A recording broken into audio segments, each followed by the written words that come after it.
আসসালামু আলাইকুম। অর্চিস kitchen and ব্লগে আপনাদের সকলকে স্বাগত জানাই। আশা করছি সবাই অনেক ভালো আছেন। আলহামদুলিল্লাহ আমিও ভালো আছি। আমার এই ব্লগের মাধ্যমে আপনাদের সকলকে জানাই অগ্রিম ঈদ মোবারক। আজ 29 রোজা। ফজরের নামাজ আদায় করেই আমি আমার নিজের জন্য ঈদের জামা তৈরি করছি। আমি খুব আগ্রহের সহিত আমার এই জামাটা তৈরি করছি। ঈদের দিন সকালে এটাই আমি পরব। আলহামদুলিল্লাহ আমার মনে এখনও সেই আনন্দটা আছে যে ঈদের দিন সকালে নতুন পোশাক পরার। আজ সারাদিনে অনেক কাজ করতে হবে, তাই সকাল থেকেই কাজে লেগে পড়েছিলাম। প্রথমে জামাটা সেলাই করলাম, এখন বিছানার চাদরগুলো পরিবর্তন করব। প্রতি বছরই আমি এই কাজগুলো করে থাকি। বিছানায় নতুন চাদর দিয়ে দিলাম, এতে করে ঈদের একটা ভাইব চলে আসলো ঘরে। এক এক করে সবগুলো বিছানায় নতুন চাদর পেরে দিচ্ছি। এগুলো কাজ করি মনের আনন্দে, নিজের ঘরটাকে নিজের মনের মতো করে সাজাচ্ছি। ঈদ মানে আনন্দ, ঈদ মানে খুশি, আর আমাদের গৃহিণীদের খুশি হচ্ছে ঘরটাকে সুন্দর করে সাজানো। আমার মেয়ের রুমের বিছানায়ও নতুন চাদর পেরে দিলাম।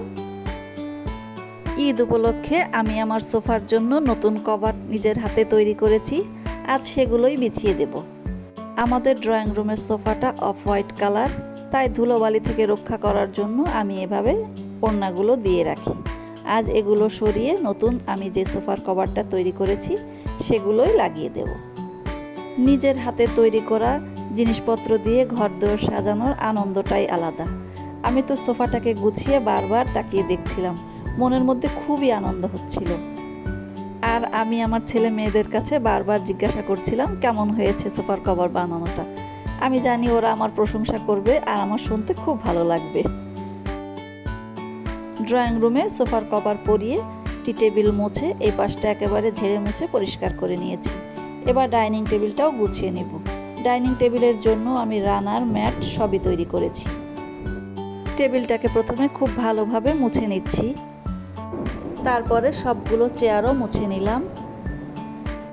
টেবিল ম্যাট রানার সবগুলো টেবিলে বিছিয়ে দিয়ে দেখছি কেমন লাগে।